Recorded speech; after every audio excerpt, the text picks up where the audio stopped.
আমার মনে হয় এরা তোমাদের বাচ্চা নেওয়াই ছাড়বে, তাই আগেভাগে ছেলেমেয়ের নাম ঠিক করে ফেলো। বলে সোজা হয়ে বসলো। অরু আর চোখে তাকালো। রুদ্র সামনে এসে দাঁড়িয়েছে। অরুর দিকে একবার চোখ বুলিয়ে নেয়, তারপর কঠিন কণ্ঠেই বলল, বাচ্চার আবার বাচ্চা কি হয় দাদি? সম্ভব কি? রুদ্রের কথায় মুখ তুলে চাইল অরু। রুদ্রের মুখে তাচ্ছিলের হাসি ফুটে উঠেছে। মহিমা চৌধুরী আর রাবেয়া চৌধুরী নিজেদের মুখ চাওয়াচাই করতে লাগলো।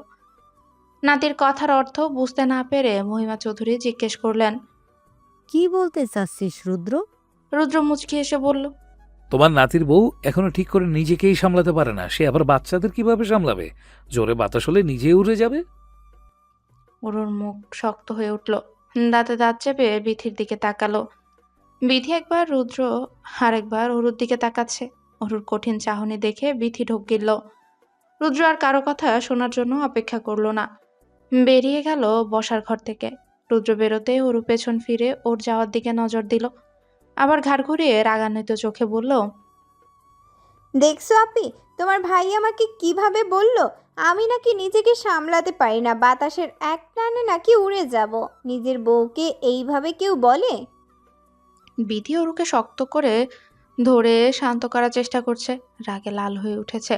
মহিমা চৌধুরী তাড়াতাড়ি করে বলল, রাগ করিস না বউ, রাগ করলে তুই অসুস্থ হয়ে পড়বি। আমার নাতি আমাকে বলেছে তোকে রাগানো যাবে না। মহিমা চৌধুরী কিছুক্ষণ থামলেন, সবার দিকে একবার নজর বুলিয়ে গলাটা খাদে নামিয়ে আবারও বললেন, কিন্তু রুদ্রের শেষ কথায় যুক্তি আছে। একটু খাওয়া দাওয়া করা উচিত তোর বউ। দাদি তুমিও? সন্ধ্যায় রুমে ঢুকে অরু দেখতে পেল রুদ্র খাটের উপর বসে আছে এবং পুরো ঘাট ভর্তি ফাইলপত্র ছড়িয়ে ছিটিয়ে আছে। অরু রুদ্রকে দেখতেই মেজাজ গরম হয়ে উঠল। রাগান্বিত চোখে পুরো রুমে একবার চোখ বুলিয়ে নিয়ে কোমরে দু হাত দিয়ে রুদ্রের সামনাসামনি হয়ে দাঁড়ালো। রুদ্র অরুর উপস্থিতি অনেক আগে টের পেয়েছে, কিন্তু রুদ্র এমন ভান করলো যেন সে অরুকে দেখতেই পাচ্ছে না। অরু রুদ্রের এহেন ভাব দেখে বিরক্ত হয়ে উঠে বলে, আপনি সব সময় আমার পিছনে এমনভাবে লাগেন কেন? আমার সাথে কি আপনার আগের জন্মে কোনো শত্রুতা আছে? অরু কটাক্ষ করে কথাগুলো বলে রুদ্রের কানে যেতে রুদ্র মুখ তুলে তাকালো।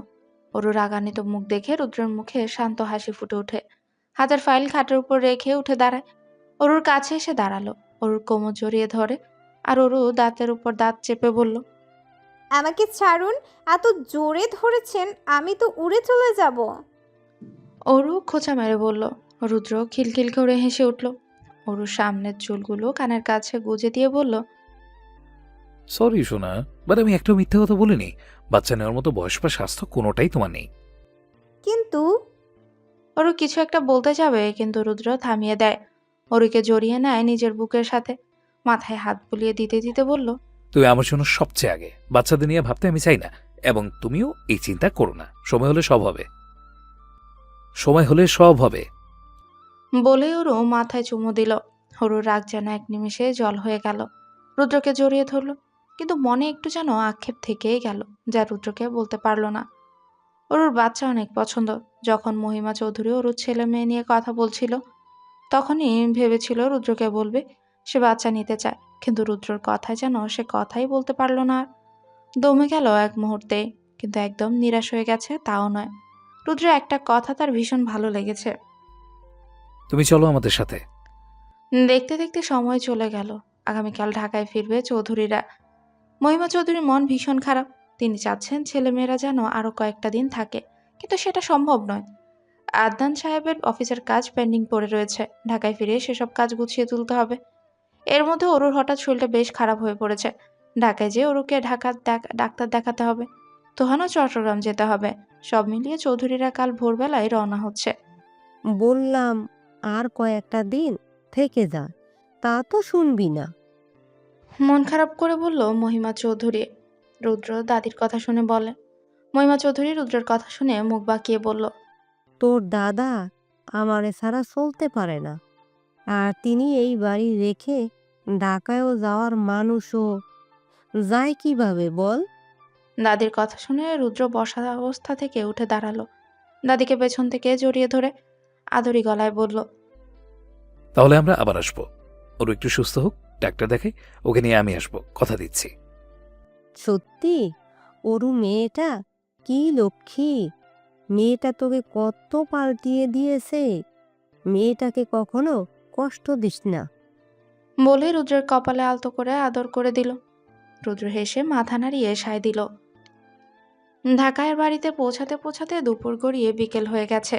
হরু কোনো কিছুই খাচ্ছে না, শরীর বেশ দুর্বল লাগছে। খাওয়ার চেষ্টা করলেই বমি হচ্ছে, জোর করা যাচ্ছে না। ডাক্তার জোর করতে বারণও করেছে। বাড়িতে ঢুকে এই ওরু দৌড়ে রুমে চলে গেছে। রুদ্র পেছন পেছন এসেছে ঘরে। ঘরে ঢুকতেই দেখলো ওরু ওয়াশরুমে গেছে। রুদ্র ভ্রুকুচকে খাটের উপর বসে, প্যান্টের পকেট থেকে ফোন বের করে ডাক্তার সাহেবকে কল করে। অপর প্রান্ত থেকে কল রিসিভ করতে রুদ্র বলল, হ্যালো আঙ্কেল, আমি রুদ্র বলছি, আপনার সাথে কথা আছে। ওর শরীরটা আবার খারাপ হয়ে পড়েছে, বেশ কয়েকবার বমি করেছে, আজ কিচ্ছু খাচ্ছে না, কি করব? আচ্ছা ঠিক আছে, কালকে বিকেলে চেম্বারে আসছি ওরকে নিয়ে। কলটা কেটে দেয় বলে এর মধ্যে ওরু ওয়াশরুম থেকে বেরিয়েছে। শোল থেকে বিন্দু বিন্দু ঘাম বেরোচ্ছে। রুদ্র উঠে যে ওরুকে ধরে। ওর শরীর কাঁপছে। রুদ্র ওকে ধরে আস্তে আস্তে খাটের উপর বসিয়ে দেয়। একটা টাওয়াল নিয়ে সযত্নে ওরুর ঘাম মুছে দিয়ে রুদ্র বলে, খাওয়া দাওয়া করবে না, শরীর তো খারাপ হবে। ওরু রুদ্রের হাত ধরে ওকে পাশে বসায়, ওর বুকে মাথা রেখে জড়িয়ে ধরে। ক্লান্ত কণ্ঠে বলে, খেতে ইচ্ছে করছে না, জোর করে খেলে বমি হচ্ছে। কি হচ্ছে বুঝতে পারছি না, ভালো লাগছে না আমার আর। রুদ্র ওরুকে শক্ত করে জড়িয়ে নিয়ে বলল, অমন কথা বলতে বারণ করেছি না? যাই হোক, কালকে বিকেলে আমি তোমাকে নিয়ে ডাক্তার আঙ্কেলের কাছে যাব, তোমার চেক আপ করানোর জন্য। ওরু রুদ্রের কথায় সায় জানাতেই হালকা মাথা নাড়ায়। ওরু জানে এখানে না না করলে রুদ্র ছেড়ে কথা বলবে না।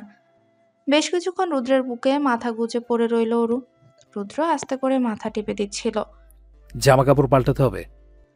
রুদ্র মনে করিয়ে দিল ওরুকে। ওরু সোজা হয়ে বসলো। রুদ্রের হাত থেকে টাওয়ালটা নিয়ে উঠে দাঁড়ালো। রুদ্রের দিকে তাকিয়ে শান্ত হাসি হেসে ওয়াশরুমের দিকে যাবে, হঠাৎই ওরু মাথা ঘুরে পড়ে গেল। মুহূর্তেই ঘটে যাওয়ার জন্য এমন ঘটনায় রুদ্রের সামনে ওরু মেঝেতে পড়ে গেল। রুদ্র সঙ্গে সঙ্গে উঠে দাঁড়িয়ে ওরুকে কোলে তুলে নেয়। সাবধানে বিছানায় শুয়ে হাঁক ছাড়লো। আপি, মা! নিচ থেকে রুদ্রের চিৎকার শুনে সবাই দৌড়ে উপরে আসে। রুদ্র ঘরে ঢুকে বিছানায় চোখ পড়তে বিথি আর রাবেয়া চৌধুরী ছুটে যান অরুর কাছে। রুদ্র সেদিক থেকে সরে এসে দাঁড়ায়। বিথি অরুর পায়ের কাছে বসে, রাবেয়া চৌধুরী অরুর মাথার কাছে। বিথি রুদ্রের দিকে তাকিয়ে চিন্তিত কণ্ঠে বলে, ভাই, ওরও অজ্ঞান হলো কিভাবে?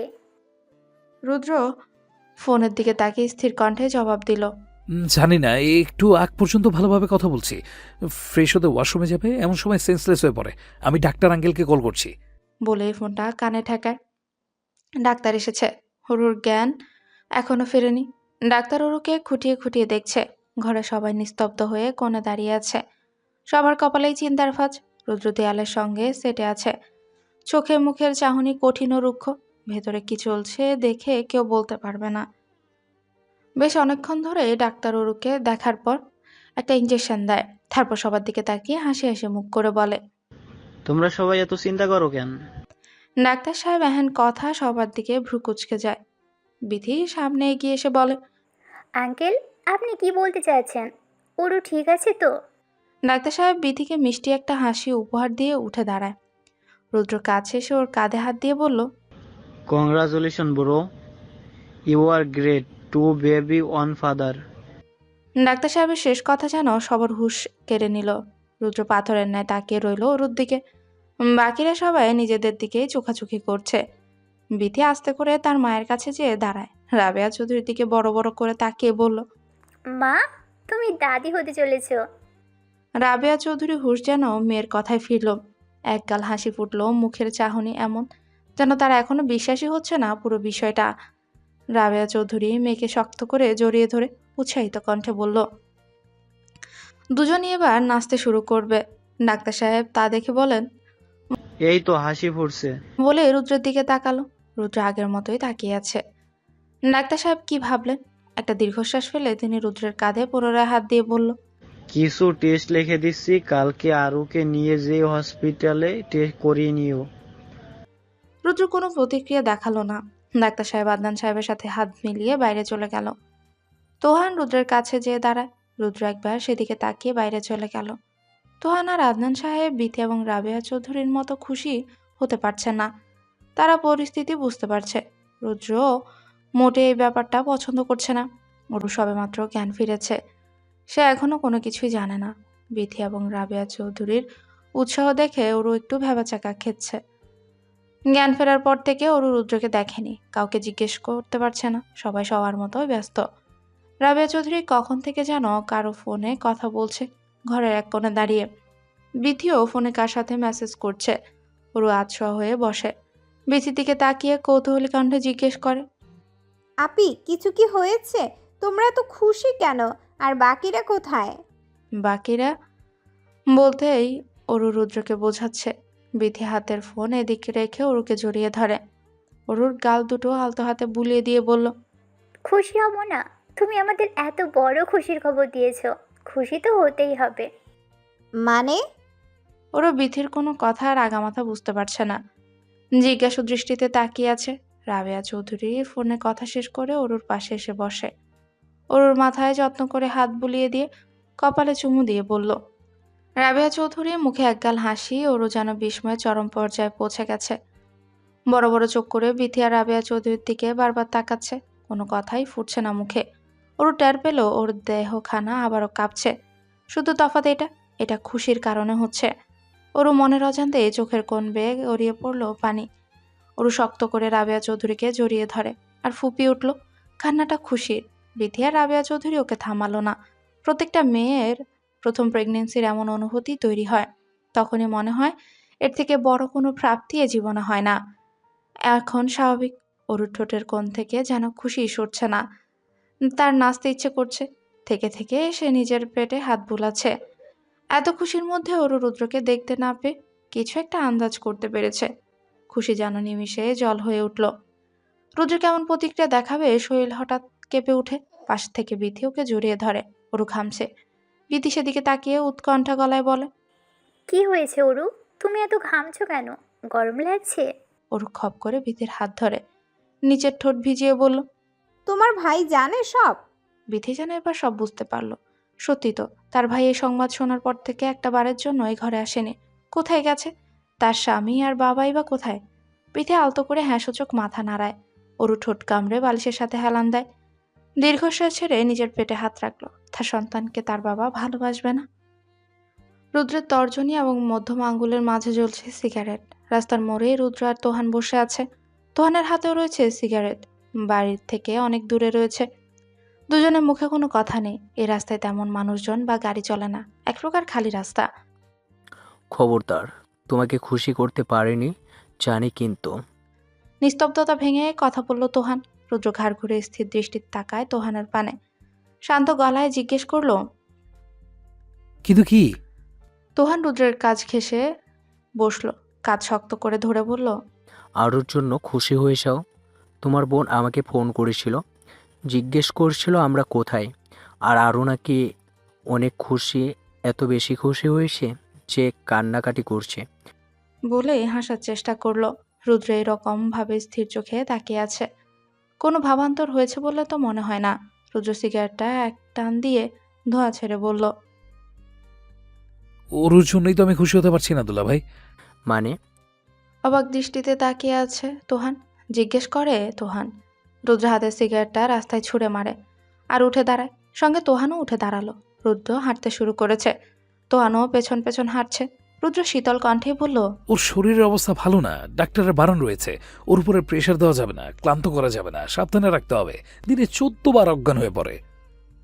রুদ্র থামলো। কপালে হাত দিয়ে তোহানের দিকে ফিরে দাঁড়ালো। কপালের থেকে হাত নামিয়ে বলল, ও এইসব ধকল নিতে পারবে না। ওর যদি কিছু হয়ে যায় আমি পারবো না। আমার নতুন ভাই আসবে? ইভান তার বাচ্চা গলায় জিজ্ঞেস করলো। ইভান অরু আর বিথির মাঝে বসে আছে। অরুর পেটে হাত বুলাচ্ছে সাবধানে। বিথি ছেলের মাথায় হাত দিয়ে বলল, আসবে, কিন্তু বোনও হতে পারে। না, আমার ভাই চাই। ইভান প্রতিবাদ করে বলল। অরু চুপচাপ বসে সব দেখছে। মাঝে মাঝে দরজার বানে চোখ চলে যাচ্ছে।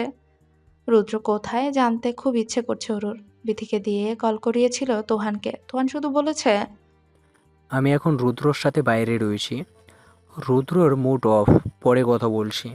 কথাগুলো শুনে অরুর মন যেন কাচের ন্যায় ভেঙে গেল, মনমরা হয়েই বসে আছে। মিমি মিমি ইভানের ডাকে ধ্যান ভাঙল অরুর। দরজার পান থেকে চোখ সরিয়ে ইভানের দিকে তাকায়, মুখে হাসি আনার চেষ্টা করে বলল। কি হয়েছে ইভান? ইভানের মুখে হাত রেখে বলল অরু। ইভান অরুর আরো কাছে যেয়ে জিজ্ঞেস করলো। তোমার কি লাগবে, বোন নাকি ভাই? ইভানের পাকা কথা শুনে অরু না চাইতেও হেসে ফেলল। বিথিও চাপা হাসলো। বিথি ছেলের দিকে তাকিয়ে বলল। গাধা, তোর মিমির কেন গাধা, তোর মিমির কেন ভাই বোন লাগবে? ভাই বা বোন শুধু তোর জন্য, ওর জন্য তোর ছেলে মেয়ে হবে। বলে অট্টহাসিতে ফেটে পড়ল বিথি। ইভান পিটপিট করে তাকিয়ে আবার অরুকে জিজ্ঞেস করলো। ও আচ্ছা, তাহলে তোমার কি লাগবে, ছেলে নাকি মেয়ে? অরু ইভানের মুখ আলতো করে টিপে দিয়ে বলল। আমার তোমার মতো একটা ছেলে লাগবে। প্যান্টের পকেটে হঠাৎই ফোনের শব্দ আসতে রুদ্র প্যান্টের পকেট থেকে ফোনটা বের করে। ফোন স্ক্রিনের দিকে তাকিয়ে দেখলো হানুর নাম্বার থেকে কল এসেছে। রুদ্র কয়েক সেকেন্ড অপেক্ষা করে কলটা রিসিভ করে। হ্যালো। কানে ফোন ঠেকাতে একটা পুরুষালী কণ্ঠ ভেসে আসলো। কণ্ঠটা রুদ্রের চেনা। অরিন বল। রুদ্র বলল।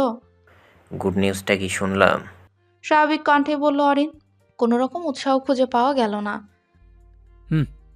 গুড নিউজটা তোর কাছ থেকে শুনলে বেশি খুশি হতাম আমি। কোনো কিছু কি চলছে তোর মধ্যে? জিজ্ঞাসু কণ্ঠে জিজ্ঞেস করলো অরিন। রুদ্র দীর্ঘশ্বাস ছাড়লো। অরিন ওকে সম্পূর্ণ না হোক ভালোই চেনে। ওর গলা শুনেই টের পেয়েছে কোনো কিছু চলছে ওর মাঝে। রুদ্র স্বাভাবিক কণ্ঠে বলল। তেমন কিছু না, ব্যাপারটা আমি আশা করিনি, তাই একটু হতবুদ্ধি হয়ে পড়েছি। তা তো মনে হয় না। অরুর সাথে কথা হয়েছে, ও প্রচুর দুশ্চিন্তা করছে। তুই না খবরটা শুনে বেড়াই, তা তো মনে হয় না। অরুর সাথে কথা হয়েছে, ও প্রচুর দুশ্চিন্তা করছে। তুই না খবরটা শুনে বেরিয়ে গিয়েছিস বাড়ি থেকে। শোন, আমি জানি তুই যেটা বুঝবি সেটাই করবি, কিন্তু তারপরও বলছি, বোনটা তো আমার। ও খুশি, ওই খুশি যেন তোর জন্য নষ্ট না হয় রুদ্র। বউ হিসাবে নিয়ে গিয়েছো, ওর মুখে হাসি ফুটিয়ে রাখার দায়িত্ব তোর। হয়তো তুই খুশি নাও হতে পারিস, কিন্তু সেজন্য আমার তার খুশি থেকে বঞ্চিত হবে, সেটা আমি মেনে নিব না। মনে থাকে যেন। একটানা কথা বলে কল কেটে দিল অরিন। রুদ্র স্তব্ধ হয়ে কিছুক্ষণ দাঁড়িয়ে রইল ওখানে। পাশ থেকে তোহান রুদ্রের কাঁধে হাত রেখে জিজ্ঞাসা করলো। কি হয়েছে রুদ্র? রুদ্র কোনো জবাবই দেয় না, শুধু নাসূচক মাথা নাড়ায়। গতরাতে রুদ্রের জন্য অপেক্ষা করতে করতে কখন ঘুমিয়ে পড়েছে ওরু তা ঠিক বলতে পারবে না। সকালের মিষ্টি রোদ মুখে এসে পড়তে ওরু পিটপিট করে চোখ খুলে কিছুক্ষণ চুপচাপ উপরের দিকে তাকিয়ে যখনই উঠতে যাবে টের পেল সে কারো বাহুর মধ্যে বন্দী। অস্পষ্ট চোখে পাশে তাকাতেই দেখলো রুদ্র বাচ্চাদের মতো তাকে জড়িয়ে ঘুমিয়ে আছে। রুদ্রকে দেখতেই দেহে যেন পান ফিরে পেল অরু। অরু রুদ্রের চুলে হাত বুলিয়ে দিতে লাগলো। ওরু একবার রুদ্রের দিকে নজর বুলিয়ে নেয়। যে কাপড় পরা ছিল তাই পরে ঘুমিয়েছে, তার মানে অনেক রাতেই ফিরেছে রুদ্র। অরু রুদ্রের হাত নিজের পেটের উপর দিয়ে রুদ্রের দিকে তাকিয়ে বলল। আপনি কেন খুশি হতে পারছেন না? বাচ্চাটা তো আপনার। আপনি যদি খুশি না হন, তাহলে আপনার সন্তানকে এই পৃথিবীর আলো কিভাবে দেখাবো? কিভাবে ওকে শান্তি দিব? অরু থামলো, চোখ দিয়ে পানি গড়িয়ে পড়ছে, ফুপিয়ে উঠল। শব্দ হচ্ছে না কান্নার, ফুপিয়ে ফুপিয়েই বলল। আমাকে সবসময় কেন আপনি দোটানায় ফেলেন বলুন তো? আমি জানি আপনি আমাকে নিজের থেকেও ভালোবাসেন, কিন্তু কেন আমাদের সন্তানকে ভালোবাসতে পারছেন না? রুদ্র হাতের তালু দিয়ে চোখের পানি মুছল। রুদ্রের পশম ভরা হাতে আলতো করে ধরল, ঠোঁট কামড়ে চেয়ে রইল। বসার ঘরে অরু একা বসে আছে। সে আজ অনেক সকালে উঠেছে। বাড়ির কেউ এখনো ওঠেনি। ঘরে শুয়ে থাকতে ইচ্ছে করছে না, তাই উঠে এসে বসেছে এখানে। বসার ঘরে এক সাইডে কাচের স্লাইডিং ডোর দেয়া, এজন্য সামনের বাগানটা সবার কাছেই দৃশ্যমান। অরু সেদিকে তাকিয়ে এক দৃষ্টিতে আছে। অনেকক্ষণ হয়ে গেছে অরু বসে আছে, উঠতেও ইচ্ছে করছে না। কেমন আলসেমি ধরেছে তাকে, মনে হচ্ছে বছরের পর বছর বসে থাকতে পারবে সে এখানে। হঠাৎ সামনের টি টেবিলে কিছু রাখার শব্দ হতে ওরু চোখ তুলে সেদিকে চাইল। রুদ্র 2 কাপ কফি টি টেবিলের উপর রেখেছে। রুদ্রকে সোজা হয়ে বসতে দেখে অরু বসে, কোনো কথাই বলছে না। রুদ্র 2টো কাপের থেকে একটা কাপ এগিয়ে দেয় অরুর দিকে। অরু কিছু না বলে চুপ করে কাপটা রুদ্রের হাত থেকে নেয়। কাপের দিকে তাকাতে অরুর চোখ জল করে ওঠে। দুধ চা, অরুর প্রিয় দুধ চা, কতদিন খায়নি সে। ঠোঁটের কোনো একটা মিষ্টি হাসি ফুটল। রুদ্র নিজের কাপটা নিয়ে অরুর পাশে বসে। অরু রুদ্রের কাপেও উকি মেরে দেখলো ওর কাপেও দুধ চা। অরু একটু ভ্রু উঁচিয়ে করে বলে, আপনি দুধ চা খাবেন? খেতে পারি না বুঝি? না মানে আপনি তো খান তাই। খাই না, কিন্তু এখন খেতে ইচ্ছে করছে, তাই খাচ্ছি। অরু হাসল, কাপে চুমুক দিয়ে বলল। আপনি চা বানিয়েছেন? রুদ্র ভ্রু উঁচু করে বলল। আমার ছাড়া আর কে বানাবে শুনি? আপনি এত সুন্দর চা বানাতে পারেন? পারি। আমার উপরে রাগ করেছো? অরুর চুল কানের কাছে গুজে দিয়ে বলল। অরুর হাসি যেন নিমিষেই বিলীন হয়ে গেল।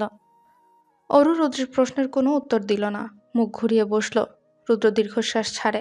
অরু আরো কাছে বসে, হাতের চায়ের কাপটা টেবিলের উপর রেখে পেছন থেকে অরুকে জড়িয়ে ধরল আলতো করে। ঘাড়ে মুখ ডুবিয়ে দেয় রুদ্র। অরু চোখ বন্ধ করে নিল। নিজেকে শান্ত রাখার আপ্রাণ চেষ্টা করছে অরু। কিছুক্ষণ পর রুদ্র অরুর ঘাট থেকে মুখ তুলে অরুর কানের কাছে মুখ নিয়ে ফিসফিস করে বলল। সরি, কালকে আমার জন্য তোমার অনেক টেনশন করতে হয়েছে। আমি জানি এই টাইমে তোমার টেনশন নেওয়া উচিত নয়, বাট আমার... রুদ্র তার কথা শেষ করতে পারে না, তার আগে অরু রুদ্রের দিকে ফিরে তাকায়। রুদ্রের শুষ্ক ঠোঁটের উপর নিজের তর্জনী রেখে চুপ করিয়ে দেয়। অরু আর রুদ্র দুজনের চোখে গভীরভাবে তাকিয়ে থাকে বেশ কিছুক্ষণ। অনেকক্ষণ পর অরু নিস্তব্ধতা ভঙ্গ করে উদাসীন গলায় বলল। রাগ তো আপনার করার কথা। আমি জানি আপনি আমার প্রেগন্যান্সির খবরে খুশি হননি, আর হয়তো দোষটা আমারই। অরুর দিকে অপলক দৃষ্টিতে তাকিয়ে আছে রুদ্র। অরুর মুখটা কেমন চুপসে গেছে। রুদ্র তাড়াতাড়ি অরুর হাত থেকে চায়ের কাপটা নিয়ে টেবিলে রেখে অরুকে সম্পূর্ণ নিজের দিকে ঘুরিয়ে নেয়। দুগালে হাত দিয়ে বলল। খবরদার, এমন কথা মুখেও আনবে না। চা হওয়ার হয়েছে, এতে কারোর কোনো দোষ নেই। অরু মাথা নিচু করে নিজের পেটের দিকে তাকালো। সেই দৃষ্টি অনুসরণ করে রুদ্র অরুর পেটের দিকে তাকায়। রুদ্র পেটে হাত রাখলো। অরুর হৃদয় কেঁপে উঠল এক মুহূর্তের জন্য। নয়নে অশ্রু ভরে তাকালো। রুদ্র শীতল হেসে বলল। বাচ্চা আমাদের দুজনের, এখন থেকে আমরা দুজনেই আমাদের বাচ্চার খেয়াল রাখবো। এখন থেকে তোমার অনেক নিয়ম মানতে হবে, শোনা। অরুর দিকে ঝুঁকে আসে রুদ্র। রুদ্রকে নিজের দিকে ঝুঁকে আসতে দেখে অরুর মুখ লজ্জায় লাল হয়ে ওঠে। ঠোঁটের কোণে স্নিগ্ধ হাসি ফুটেছে ইতিমধ্যে। রুদ্র অরুর মাথার পেছনে হাত দিয়ে অরুর মুখ একদম কাছে নিয়ে আসে। দুজনই দুজনের গরম শ্বাস প্রশ্বাস উপলব্ধি করতে পারছে। অরুর ললাটের সঙ্গে নিজের ললাট লাগালো রুদ্র। তারপর অরুর নাকের সঙ্গে নিজের নাক ঘষে অরুর গোলাপি ওষ্ঠদয়ে চুম্বন করলো রুদ্র। রুদ্র অরুর ঘাড়ে আলতো করে কামড় বসায়। অরু চোখ বুঝে আসে হালকা যন্ত্রণায় আর ভালোবাসার সুন্দর মুহূর্ত উপভোগের জন্য। তোহান আজ বেরিয়ে পড়েছে চট্টগ্রামের উদ্দেশ্যে। এবার বিথিরও যাওয়ার কথা ছিল, কিন্তু অরুর প্রেগনেন্সির কারণে বিথি রয়ে গেল। সবাই মিলে তোহানকে না যাওয়ার জন্য অনেক অনুরোধ করেছে, কিন্তু তোহান দেশে আছে আর মাত্র 4 দিনের জন্য। এ কয়দিন নিজের মা বাবার সাথে না কাটালে বিষয়টা ভালো হবে না। এ কারণে তোহানকে আর আটকালো না। তোহানকে তার যাত্রার শুভকামনা দিয়ে বিদায় জানিয়ে বাড়িতে প্রবেশ করলো সবাই। বাড়িতে প্রবেশ করতে বিথি অরুকে ধরে সোফায় বসায়। আচমকা সব হওয়ার কারণে বিথির দিকে হা করে তাকায়। বিথি মুচকি এসে রুদ্রকে ইশারায় তাদের দিকে ডাকলো। রুদ্র সঙ্গে সঙ্গে কাছে এসে দাঁড়ায়। বিথি অরুর পাশে বসে সাবধানে বলে। নাও ভাই, তোমার বউকে সুন্দরভাবে বসিয়ে দিয়েছি, সাথে নিজেও বসেছি। এইবার তুমি শুরু করো, কি বলবে বলো। আমার তেমন কিছু বলা নেই, যা বলবেন ডাক্তার বলবেন। আসলে আমি ঢাকার বেস্ট গাইনোকোলজিস্ট এবং নিউট্রিশিয়ানে সাহায্য নিয়েছি। তারা চার্ট তৈরি করে দিয়েছেন এবং আজ থেকে তুমি... অরুর দিকে আঙ্গুল ইশারা করে দেখালো। ওইসব নিয়মকানুন মেনে চলবে। কোনো রকমের লাফালাফি নয়, কোনো রকমের পগলামি নয়। রুদ্রের সব নীতিমালা শুনে অরু যেন লাল হয়ে উঠল রাগে। দাঁতে দাঁত চেপে বলল। আমি পাগলামি করি নাকি আপনি? সোফা ছেড়ে উঠে দাঁড়াতেই যাচ্ছিল অরু, কিন্তু পাশ থেকে বিথি ওকে টেনে নেয়। পুনরায় বসিয়ে দেয় সোফায়। রুদ্র হাত ভাঁজ করে দাঁড়ালো। অরুর মুখের পানে চেয়ে বলল। আমি অনেক কিছু করতে পারি এবং করিও, কিন্তু এখন সেটা বিষয় না। আমি এখন যা বলবো তা কোনো রকমের শয়তানি ছাড়া শুনতে হবে তোমার। বলে পকেট থেকে ফোন বের করে সামনে ধরল রুদ্র। অরু চিন্তিত হয়ে পড়েছে। ঢোক গিলে মনে মনে বিড়বিড় করে বলল। আবার কি শুরু করলো? আগে তো আমার অর্ধেক জীবন তেজপাতা করেছে, এবার মনে হচ্ছে আমার বাচ্চাটাও করবে। খোদা বাঁচাও আমার বাচ্চাটাকে। রুদ্র বলা শুরু করলো। প্রথমে অরু, তোমার চলাফেরা ঠিক করতে হবে। মানে? অরু চেঁচিয়ে উঠল। মানে তুমি হাঁটতে যেয়ে বারবার হোঁচট খেয়ে পড়ো, সেগুলো দিকে খেয়াল রাখতে হবে। বেশি উত্তেজিত হওয়া যাবে না, বিনা কারণে বেহুদা রাগ করা যাবে না। আমার বাচ্চা পেটের মধ্যে গরম হয়ে উঠবে। রুদ্র শীতল কণ্ঠে নিয়মগুলো বলে যাচ্ছে। শেষের বাক্য অরুর কানে যেতে অরু 2 ভ্রু উঁচু হয়ে ওঠে। কটমট করে বিথির দিকে তাকালো। বিথি কি বুঝলো, ম্লান হাসলো। ওরও মনে মনে ভাবলো, হুদাই রাগ হয় আমার আপনার কারণেই তো হয়। যে কিনা একদিন আগ পর্যন্ত বাচ্চা নিয়ে খুশি ছিল না, সেই কিনা এখন বলছে আমার বাচ্চা। কি যুগ পড়লো রে বাবা। বেশি করে পানি খেতে হবে, সেটা তুমি মোটেও করো না। বেশি জোরে কথা বলবে না, যেটা তুমি সবচেয়ে বেশি করো। প্রত্যেকদিন ফল খেতে হবে। ওরও একটু ঘুমিয়েছে। পরশুদিন থেকে ভার্সিটি শুরু, তাই রুদ্র স্টাডি রুমে বসে কিছু ফাইল ও নোট তৈরি করছে। এত কাজের মাঝেও একটা চিন্তা ঘুরপাক খাচ্ছে রুদ্রের মাথায়। অরুকে যদি হারিয়ে ফেলে কোনোভাবে, যতটা খুশি হচ্ছে তারা, শেষ পরিণতিও কি এত আনন্দদায়ক হবে? সে জানে না, জানতেও চায় না। তার অরু যেন শুধু তার কাছেই থাকে, লাগবে না অন্য কাউকে। দিন চলে যাচ্ছে দেখতে দেখতে। বাড়িতে যেন উৎসব চলছে। যতই অরুর ডেলিভারির সময় কাছে আসছে, অরুর প্রত্যেকটা মুহূর্ত সুন্দরভাবে উপভোগ করছে। আর রুদ্র তার খেয়াল রাখতেই ব্যস্ত। কখন কি খাবে, কখন কি পড়বে, সবই এখন রুদ্র ঠিক করে দেয়। একদিন আচ্ছা, আপনার কি মনে হয় কি হবে?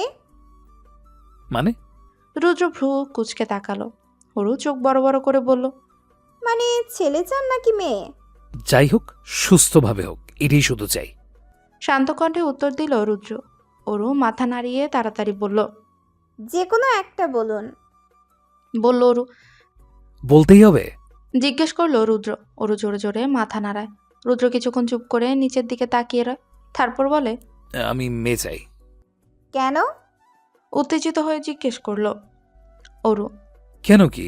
মেয়ে চাই মানে মেয়ে চাই। কেন চাই কিভাবে বলবো? বাই দ্য ওয়ে, তুমি কি চাও? পাল্টা প্রশ্ন করলো রুদ্র। অরু যেন রুদ্রের প্রশ্নের জন্য অপেক্ষা করছিল। রুদ্র করা মাত্রই বলল, আমি তো ছেলে চাই, একদম ইভানের মতো। একটা মেয়ে হলে কি সমস্যা? ইভান তো আছেই। না, কোনো সমস্যা নেই। তো তো কি? আপনি যেমন মেয়ে চান আমিও তেমন ছেলে চাই, সোজা কথা। এত কেন কিসের জন্য জিজ্ঞেস করা আপনার অধিকারের মধ্যে পড়ছে না মিস্টার আব্রাম চৌধুরী। বলে উঠে দাঁড়ালো অরু। রুদ্র মিটমিট করে হাসে। অরু সেদিকে তাকিয়ে মুখ ভেঙচি দিয়ে ঘরের বাইরে বেরিয়ে যায়। রুদ্র খাটের উপর নিজের শরীরটা এলিয়ে দেয়, চোখ বুঝে নেয় কতক্ষণ। অন্যরা যতটা খুশি হয়েছে অরুর এই 7 মাসের প্রেগনেন্সিতে, অরু যেন ততটাই অতিষ্ঠ হয়েছে। কারণ রুদ্রের বানানোর নিয়ম কানুন যেন অরুকে রক্ত মাংসের মানুষের থেকে একটা রোবট করে ফেলেছে। এটা করা যাবে না, ওটা করা যাবে না, সারাক্ষণ আটার মতো লেগে থাকে অরুর সঙ্গে রুদ্র। তাতে বিরক্তও হয় না অরু, বরং আরো বেশি ভালো লাগে। কিন্তু ওই যে নিজে যখন হেডমাস্টারের রূপে থাকে, তখন অরুর রুদ্রকে দু চোখে সহ্য করতে পারে না। এই 7 মাসের মধ্যে ওর অনেকবার রুদ্রকে বলেছে তার বাপের বাড়িতে যাওয়ার জন্য। রুদ্র যেন কথা কানেই যায় না, এমন একটা ভাব করে যেন সে অরুকে চেনেই না। এর জন্য অরু বিরক্ত হয়ে এখন বাপের বাড়ি যাওয়ার কথা বলাই ছেড়ে দিয়েছে। অরুর জীবন এখন বোর্ডিং স্কুলের ছেলে মেয়েদের মতো হয়েছে। টাইম করে ঘুমাতে হবে, টাইম করে উঠতে হবে, time to time regular check up করতে হবে। সবই হয় রুদ্রের নির্দেশে। এই বেদনাময় জীবনে একটু আনন্দ দেওয়ার জন্যই হয়তো আজ অরেঞ্জ যশোর থেকে ঢাকায় এসেছে অরুর সঙ্গে দেখা করার জন্য। অরু খবর শোনা মাত্র আনন্দে মেতে ওঠে। নাচানাচি করতে পারেনি রুদ্রের জন্য, কিন্তু বাচ্চাদের মতো হাততালি দিয়ে নিজের খুশি প্রকাশ করেছে। দুপুরে খাওয়া শেষ করে যখন অরু নিজের ফোন হাতে নেয়, স্ক্রিনে চোখ পড়তেই দেখে তানিয়ার 4টা মিস কল। অরু সময় নষ্ট না করে তানিয়াকে কল ব্যাক করে। 3বার রিং হতেই অপর পাশ থেকে তানিয়ার কণ্ঠ ভেসে আসে। কি রে, আমাকে পুরোই ভুলে গিয়েছো তুমি? আরে ভুলবো কেন? তোকে ভুললে চলবে? আমার বাচ্চাকে দেখবে কে? মুচকে এসে উত্তর দিল অরু। মোটেও না। শোনো মেয়ে, আমি তোমার বাচ্চার খালা হব, ন্যানি নয়। তানিয়া বলল। মামিও তো হতে পারিস। অপর প্রান্ত থেকে অরুর কথা যাওয়া মাত্রই তানিয়া বিষম খেলো। অরু মুখ টিপে হাসলো। তানিয়া নিজেকে স্বাভাবিক করে বলল, শয়তানের হাড্ডি, বাচ্চার মা হতে চললো কিন্তু শয়তানি গেল না। শয়তানি করলাম কই শুনি? যা বলেছি সত্যি বলেছি। বাচ্চাদের মতো করে বলল অরু। তানিয়ার আগে গজগজ করতে করতে বলল, ভালো হয়ে যাও বলছি, সময় আছে এখনো। তানিয়ার হুমকি শুনে অরু অট্টহাসিতে ফেটে পড়ল। বেচারির পেছনে লেগে কি যে শান্তি পায় অরু। তানিয়া প্রসঙ্গ পাল্টায় সঙ্গে সঙ্গে, স্বাভাবিক কণ্ঠে বলে, ওইসব ছাড়, ডাক্তার দেখিয়েছি, সব ঠিক আছে তো?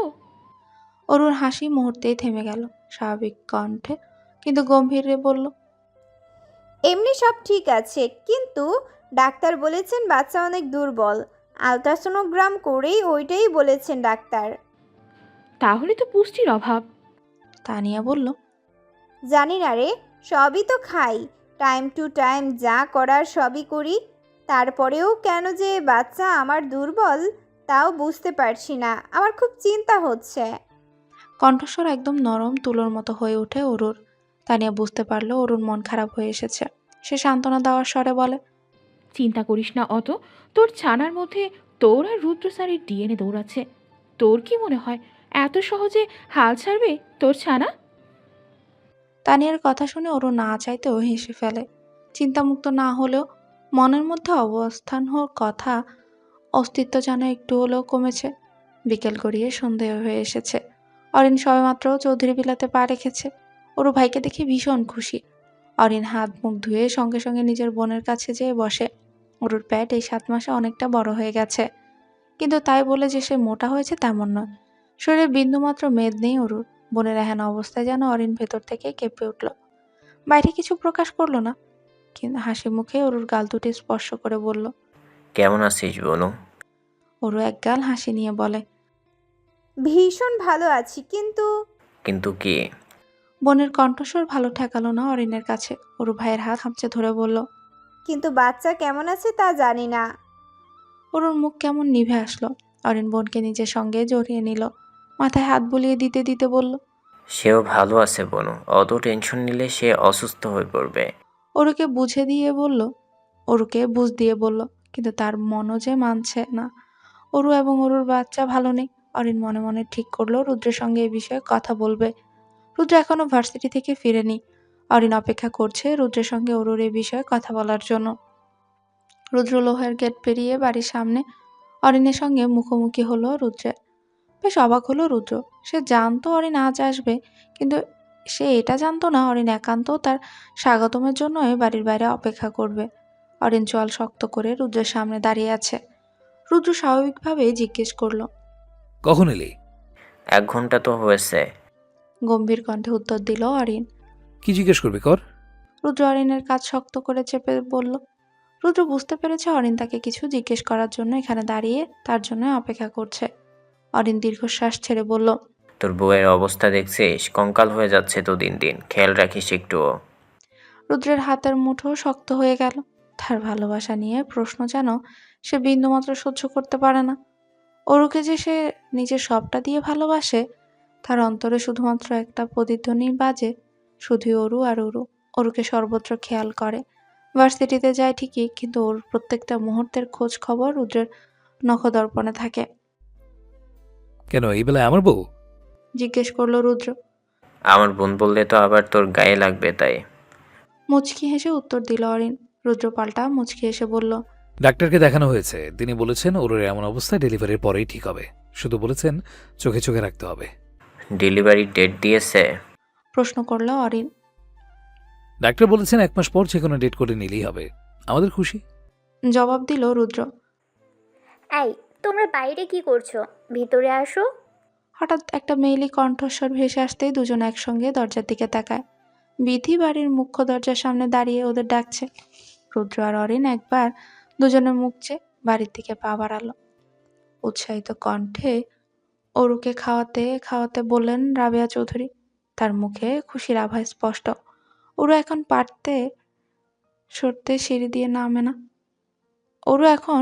না পারতে সিঁড়ি দিয়ে নামে না।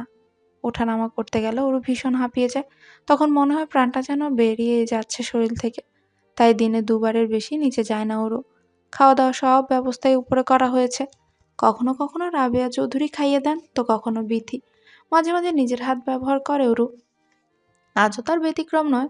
রাবেয়া চৌধুরী খাবার নিয়ে এসেছে উপরে, সযত্নে মুখে তুলে খাইয়ে দিচ্ছেন। অরু চুপচাপ বসে খাচ্ছে, মুখে কোনো কথা নেই। অস্তিত্ব চলছে তার ভেতরে। রাত অনেক হয়েছে শোনা, ঘুমোতে হবে। অস্বস্তি চলছে তার ভেতরে। অরুর কপালে আলতো চুমু দিয়ে বলল রুদ্র। সেই সকাল থেকে অরুর মুড অফ। এই বিষয়টা রুদ্রের চোখ এড়িয়ে যায়নি। অরুকে চুপচাপ একঘেয়ে হয়ে থাকতে দেখে রুদ্র অরুকে নিজের কাছে টেনে নেয়। কপালে আলতো করে টিপে দিতে দিতে বলল রুদ্র। খারাপ লাগছে? অরু শক্ত করে রুদ্রের টি শার্ট খামচে ধরে। রুদ্রের প্রশ্নে মাথা তুলে শান্ত কণ্ঠে উত্তর দেয়, ঠিক আছি, শুধু একটু চিন্তা হচ্ছে। কিসের জন্য চিন্তা শুনি? প্রশ্ন করে রুদ্র। মুখ গোমরা করে উত্তর দিল। অরুকে সাবধানে বিছানায় শুয়ে দেয় রুদ্র। অরু রুদ্রের দিকে এক দৃষ্টিতে তাকিয়ে মাথা নাড়ায়। রুদ্র শীতল হেসে বলে, কিন্তু আমাদের বাচ্চা নড়াচড়া করছে না, তাই তো? এটাই চিন্তা? এই ব্যাপার নিয়ে চিন্তা করার কোনো দরকার নেই সোনা। ডাক্তার বলেছেন না বাচ্চা একদম ঠিক আছে। কিছু কিছু কেসে এমন হয়। সান্ত্বনার স্বরে উত্তর দেয় রুদ্র। অরু নিজের কপাল থেকে রুদ্রের হাত সরিয়ে ভ্রু কুঁচকে জিজ্ঞেস করে। এমনটা আমার কাছেই কেন হতে হচ্ছে? রুদ্র অরুর কথা শুনে চাপা হাসে। অরুর হাতে গভীর চুমুক দিয়ে হাসকি স্বরে বলে, because you are special my baby.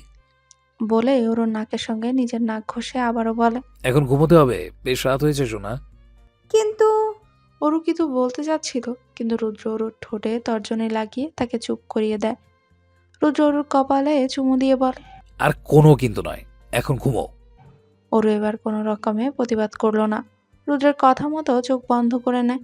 রুদ্র পাশেই শুয়ে পড়ে। শুয়ে পড়তে রুদ্র অনুভব করলো ওর বাম হাত কেউ শক্ত করে জড়িয়ে আছে। রুদ্র মুচকি এসে অরুর দিকে তাকায়। অরু চোখ বুঝে রুদ্রের হাত শক্ত করে জড়িয়ে আছে। রাত তেমন গভীর নয়, সবেমাত্র 2:03। রুদ্র ঘুমোচ্ছে। অরুর ঘুম ভেঙে গেছে। প্রেগনেন্সির এই সময়টুকুতে অরুর ঘুম কখনোই তেমন গভীর হয় না। রাতে তো হয়ই না বললেই চলে। রাতে ঘুম না হয়, সে ঘুমের জন্য দিনে ঘুমোতে হয় অরুর। এসি চলছে রুমে, তারপরও ঘামছে অরু। অরু হাতের বলে উঠে বসেছে সাবধানে। রুদ্রের ঘুম সে খারাপ করতে চাচ্ছে না। বেচারা এমনিতে ওর জন্য ছুটে বেড়ায়। সারাক্ষণ ওকে নিয়ে টেনশন করে, কাজেও ফোকাস করতে পারে না। এখন যদি ওর জন্য ঘুমটাও নষ্ট হয় তাহলে চলবে কিভাবে? ঘরে টিম টিম করে আলো জ্বলছে। অন্ধকারকে ভয় পাওয়ার সুবাদে ঘরে কখনো আলোবিহীন রাখা হয় না। অরু সাইড ড্রয়ারের উপর থেকে পানির গ্লাস টানে। দুডুক পানি পান করে গ্লাসটা আবার জায়গায় রেখে দেয়। অরুর মাঝে কেমন অস্বস্তি চলছে। নিঃশ্বাস নিতে কষ্ট হচ্ছে। নিজের পেটে আলতো করে হাত বুলাতে লাগলো অরু। রুমের মধ্যে থাকতে ইচ্ছে করছে না। দম বন্ধ লাগছে। কিন্তু এত রাতে কোথায় যাবে সে? অরু পাশ ফিরে চাইলো একবার। রুদ্র ওর ওড়না জড়িয়ে বাচ্চাদের মতো ঘুমিয়ে আছে। তার দিকে তাকিয়ে মনে মনে অরু ভাবল, আমার মনে হয় না আমি খুব খারাপ মা হব। একটা বাচ্চাকে তো পালছি। মনে মনে কথাগুলো ভেবে হেসে ফেলে অরু।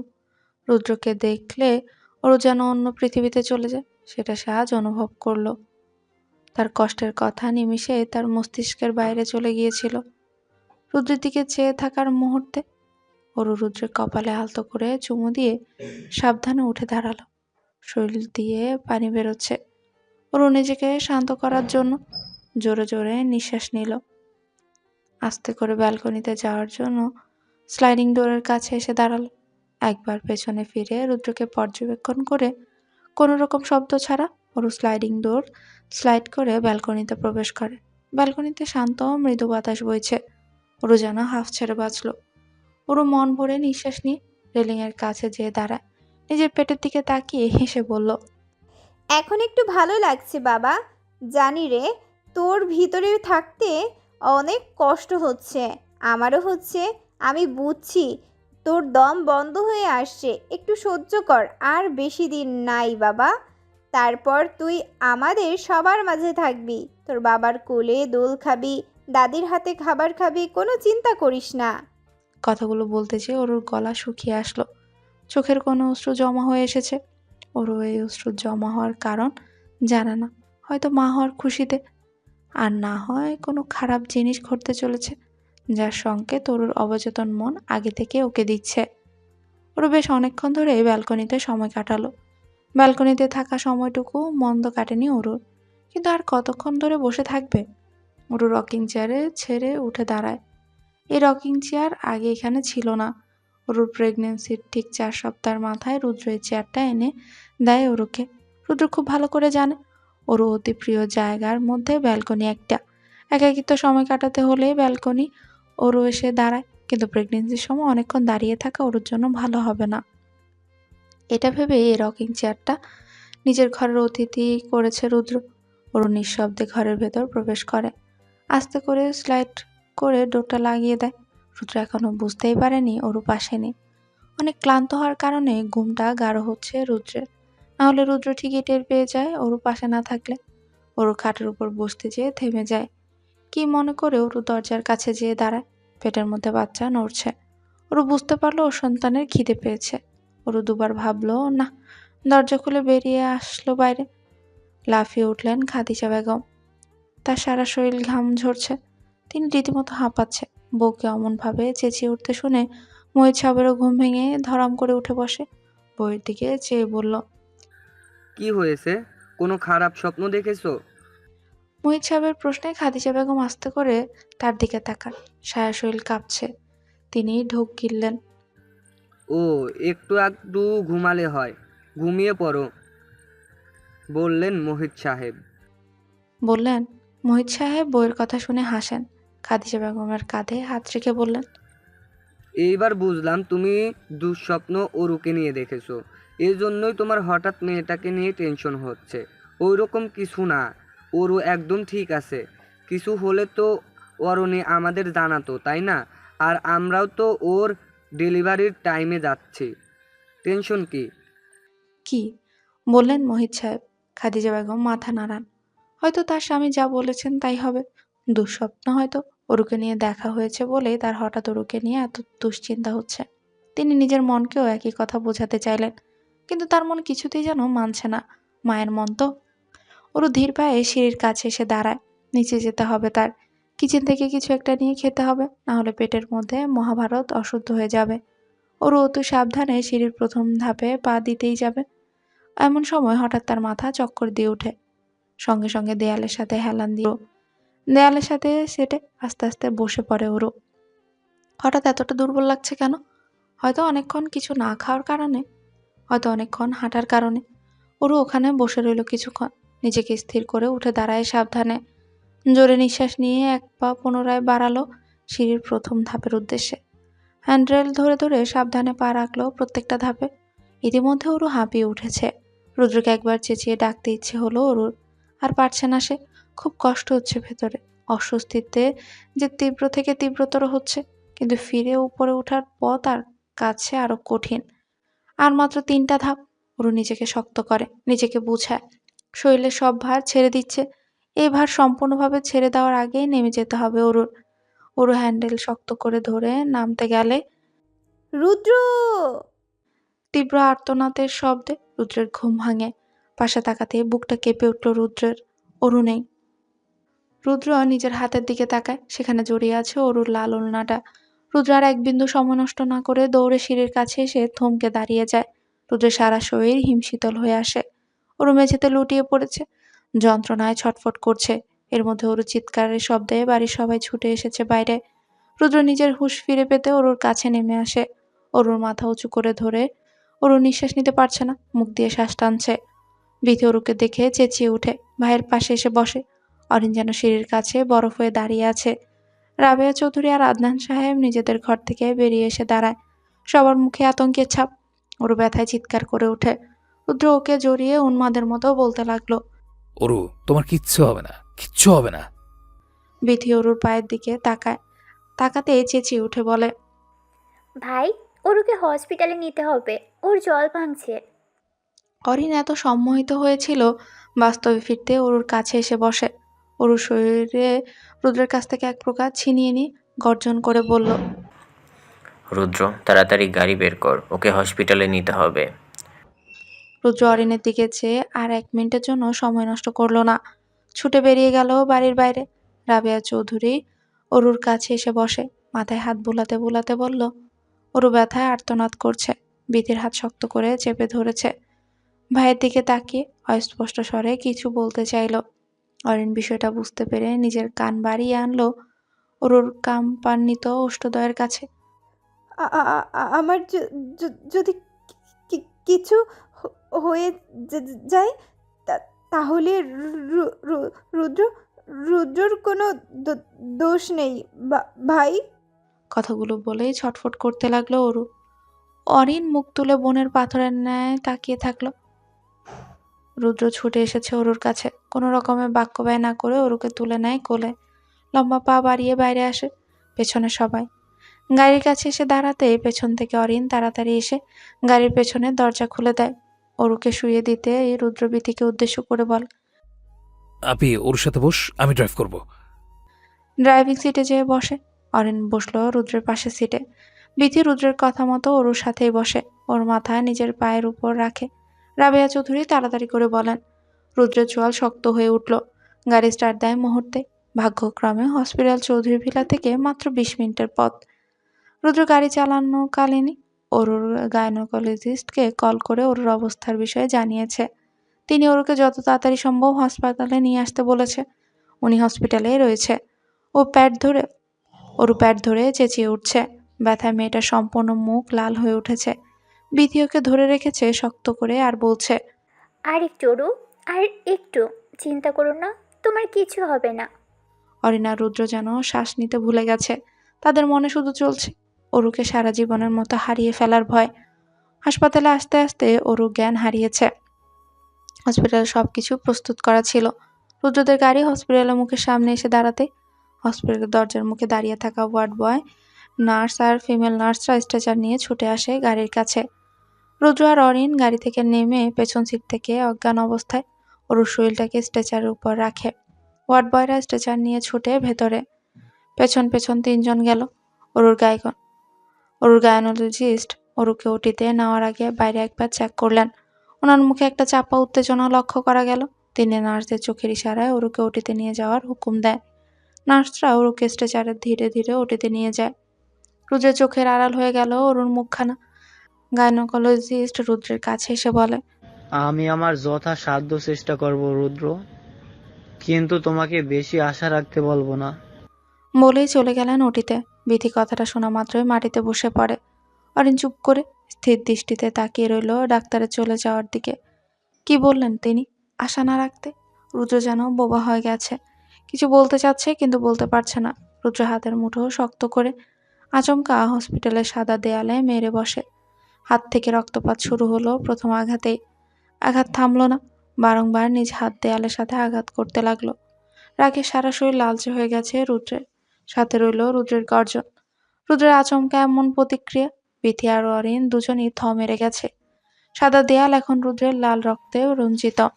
অরিন রুদ্রকে থামাতে যাবে, এমন মুহূর্তে পেছন থেকে 2 জন নার্স ছুটে এসে অরিন আর বিথিকে উদ্দেশ্য করে বলল। অরিন আর বিথি দৌড়ে রুদ্রের কাছে গেল। ওকে ধরে টেনে আনার চেষ্টা করতে লাগলো। রুদ্র পাগলের ন্যায় আচরণ করছে। ওকে আটকে রাখতে পারছে না, নিজেকে নিজে আঘাত করছে। রুদ্র চেঁচিয়ে উঠল যন্ত্রণায়। মনের ভেতর হওয়া যন্ত্রণায় হাঁটু গেড়ে বসে পড়ে। ফ্লোরে মাথা ঠেকিয়ে ডুকরে কেঁদে উঠল। ফ্লোরে হাত দিয়ে বারবার আঘাত করছে। বিথি কান্নায় ভেঙে পড়ে। দ্রুত ভাইকে জড়িয়ে ধরল নিজের সঙ্গে। অরিন ধাক্কাতে ধাক্কাতে ছিটকে সরে এসে ও মাটিতে বসে রুদ্র আর বিথির দিকে অপলক দৃষ্টিতে তাকিয়ে রইল। নিজের অজান্তেই বলে ফেলল, তোকে বাঁচতে হবে বনু, নিজের জন্য না হোক, রুদ্রর জন্য বাঁচতে হবে। রাবেয়া চৌধুরী আর আদনান সাহেব ইভানকে নিয়ে হাসপাতালে পৌঁছেন সবেমাত্র। ওটির সামনে এসে দাঁড়াতে রাবেয়া চৌধুরীর বুক থরথর করে কেঁপে উঠল। রুদ্র পাথরের ন্যায় দেয়ালের সঙ্গে শরীরটাকে হেলিয়ে বসে আছে। বিথি পাশে বসে অঝরে কাঁদছে। অরিনকে কোথাও দেখা গেল না। রাবেয়া চৌধুরী আদনান সাহেবের দিকে তাকিয়ে কঠোর কণ্ঠে বললেন। আদনান সাহেবের বুঝলেন পুরো ব্যাপারটা। এখন যেটা হতে চলেছে সেটা ইভানের দেখার বা বোঝার কোনোটারই বয়স হয়নি। আদনান সাহেব কোনো কথা বললেন না। ইভানের হাত ধরে করিডোর দিয়ে বাইরে চলে গেল। রাবেয়া চৌধুরী ছেলের কাছে এসে বসলেন। মাথায় হাত বুলিয়ে দিতে দিতে কাতর স্বরে বললেন। কথাগুলো বলতে যেয়ে তিনি নিজেও কেঁদে ফেললেন। বিথি পাশ থেকে উঠে এসে মাকে জড়িয়ে ধরল আর হাউমাউ করে কেঁদে বলল, ডক্টর বলেছেন আশা না রাখতে। রাবেয়া চৌধুরী মেয়ের কথা শুনে যেন স্থির হয়ে গেলেন। রুদ্রকে জড়িয়ে ধরল আষ্টে পৃষ্ঠে নিজের সঙ্গে। 45 মিনিট পর ওটি থেকে একটা নবজাতকের কান্নার শব্দ ভেসে আসলো। রাবেয়া চৌধুরী আর বিথি উঠে দাঁড়ালো। ওটির কাছে যে অপেক্ষা করলো ডাক্তারের। বেশ কিছুক্ষণ পর নার্স একটা বাচ্চাকে কাপড় মুড়িয়ে বাইরে নিয়ে আসলো। বিথি আর রাবেয়া চৌধুরী তাড়াতাড়ি বাচ্চাটাকে কাছে নিয়ে আসলো। নার্সরা নবজাতককে এগিয়ে দিয়ে বললেন, কি বললো নার্স? রাবেয়া চৌধুরী নবজাতককে কোলে নিতে নিতে হতবুদ্ধির ন্যায় দাঁড়িয়ে রইল। ততক্ষণে অরুর গাইনোলজিস্ট বেরিয়ে এসেছেন ওটি থেকে। তার মুখ গম্ভীর, সবার দিকে একবার চোখ বুলিয়ে নেয়, তারপর বললেন, ইটস মিরাক্কেল, যমজ সন্তান হবে এটা আশা করছিলাম না। রুদ্র উঠে দাঁড়িয়েছে। গম্ভীর কণ্ঠে জিজ্ঞেস করলো, আমার অরু কেমন আছে? ডাক্তার চুপ হয়ে গেলেন। রুদ্র এগিয়ে আসে তার দিকে, একদম সন্নিহিতে এসে দাঁড়িয়ে বলল, মা, ছেলে সন্তান দুটোর অবস্থা ক্রিটিক্যাল। তোমার ছেলেকে ইনকিউবেটরে নিয়ে যাওয়া হয়। আর আমি অরুর কথা জিজ্ঞেস করেছি। মাঝপথে থামিয়ে দিয়ে বলল রুদ্র। আরুর শরীর খুব খারাপ, জ্ঞান নেই।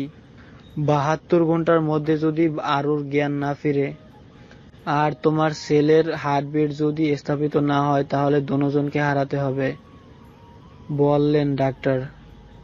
72 ঘন্টা, 3 দিন। ডাক্তার ঢোক গিলে বলল। আউড়ে নিল রুদ্র। মাত্র 72 ঘন্টার খেলা, তারপর সব ঠিক হবে, নয় সব হারিয়ে অতলে। নিজের কোলে সদ্যজাত শিশুটির দিকে মায়া ভরে তাকিয়ে মুগ্ধ কণ্ঠে রুদ্রকে অনুরোধ করল রাবেয়া চৌধুরী।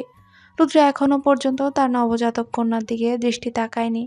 কোলে নেওয়া তো দূরের কথা, রুদ্র চেয়ারে বসে আছে, চাহনি অনুভূতি শূন্য, দৃষ্টি সামনের দিকে স্থির, কোনো রকম হেলদোল নেই। জানো মা, ওরও জিজ্ঞেস করলে আমি বলতাম আমার মেয়ে চাই, আর ওর ছেলে। এই দুই মতামত নিয়ে মাঝে মাঝে খুনসুটি বেঁধে যেত। ঝগড়ার একদম শেষ পর্যায়ে ওরু বলতো, আচ্ছা যান, মেয়েই হবে, আপনি আপনার মেয়েকে নিয়ে শান্তিতে থাকবেন। আজ সত্যি যেন নিজের কথা রেখেছে। রুদ্র শান্ত চাহনি রাবেয়া চৌধুরীর দিকে নিল। রাবেয়া চৌধুরী নিস্তব্ধ হয়ে গেলেন। ভেতর থেকে ছেলেটা শেষ হয়ে যাচ্ছে। তিনি চোখ বুজে মনে মনে বলল। রাবেয়া চৌধুরীর নয়ন মোদিত অবস্থায় তার চোখ দিয়ে পানি গড়িয়ে পড়ল। তখনই রুদ্রের বরফ ন্যায় কণ্ঠ ভেসে আসলো রাবেয়া চৌধুরীর কর্ণে। তোমাদের অরু সেই কথা অক্ষরে অক্ষরে পালন করছে, কিন্তু আমার শান্তি কেড়ে নিয়ে। মা সত্যি বলছি, অরু যদি কিছু হয় আমি বাঁচব না। রাবেয়া চৌধুরী বুক ছেদ করে উঠল। নিজের ছেলের মুখে মৃত্যুর কথা কোনো বাবা মাই শুনতে চায় না, কিন্তু রুদ্র বোঝানোর মতো ক্ষমতাটুকুই নেই তার কাছে। তার মনের অবস্থা যে একই। বিথি আর অরিন গেছে ইনকিউবেটর রাখা রুদ্রের নবজাতক ছেলে দেখতে গেছে। হরু 8 ঘন্টা হয়েছে বেড়ে দিয়েছে, কিন্তু কারোর সাথে দেখা করার নটালো। কিন্তু রুদ্র তাও জোর করে সবার বারণকে অবজ্ঞা করে অরুর কেবিনে ঢুকেছে ওকে একবার দেখার জন্য। রুদ্র ফিরে ঢুকে একদম শান্ত বালকের ন্যায় দাঁড়িয়েছিল। আস্তে আস্তে অরুর কাছে যেয়ে দাঁড়ায়, বেডের একটু ফাঁকা অংশে বসে। অরুর অক্সিজেন মাস্ক পরিয়ে দেওয়া। রুদ্র অরুর হাত নিজের হাতের মধ্যে নিয়ে আলতো করে চুমু দেয়। অরুর মুখের দিকে ঝুঁকে গেল। অরুর দিকে ক্লান্তময় দৃষ্টিতে অনেকক্ষণ তাকিয়ে রইল।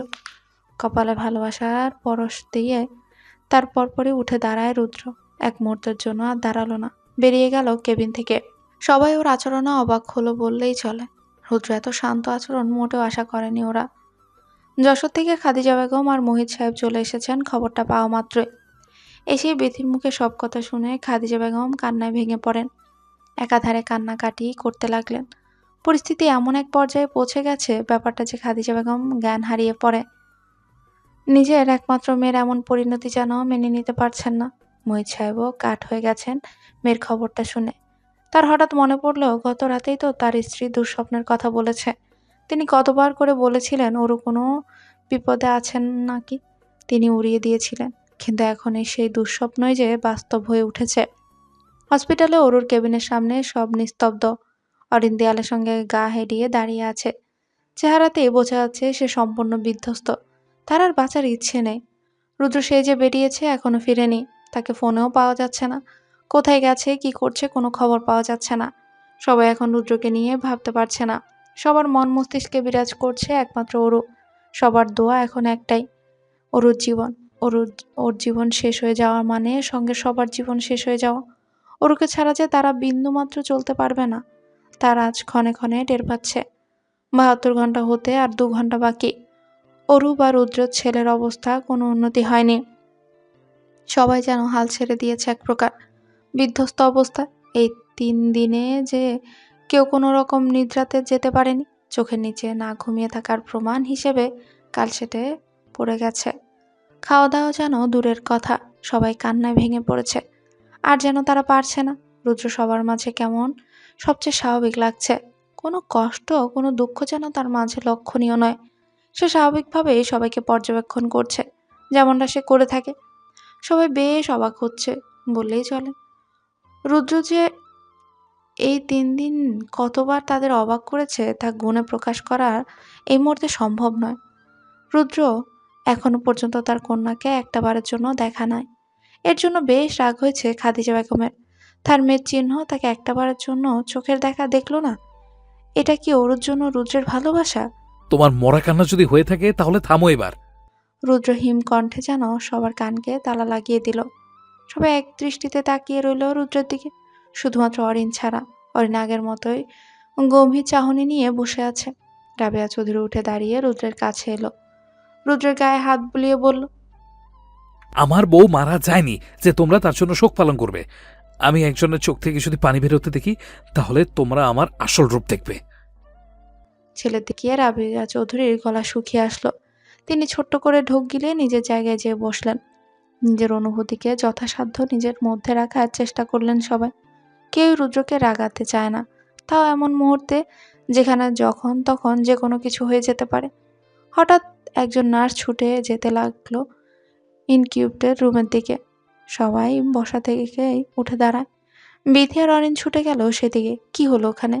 বেশ কিছুক্ষণ পর বিথি আর অরিন ফিরে এলো, কিন্তু কোলে রয়েছে সাদা কাপড়ে মুড়িয়ে রাখা একটা শিশু।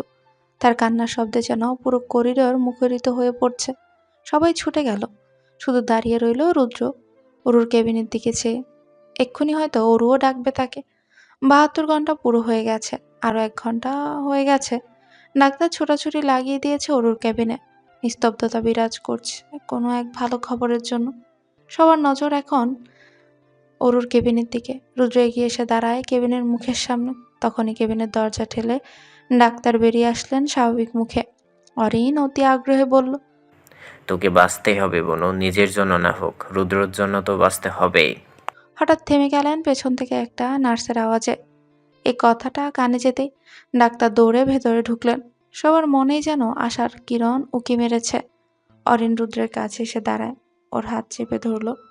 রুদ্র শান্ত কণ্ঠেই বলল, অরু আমার বিশ্বাস রাখবে। আমি জানতাম ও আমাকে ছেড়ে যেতে পারবে না। আমার অরু আবার ফিরবে। এক প্রকার দৌড়াদৌড়ি লেগে গেছে। সবার হার্টবিট যেন উঠছে আর নামছে। রুদ্রের চোয়াল শক্ত, দৃষ্টি তীক্ষ্ণ, অপেক্ষা করছে ডাক্তার বেরিয়ে আসার।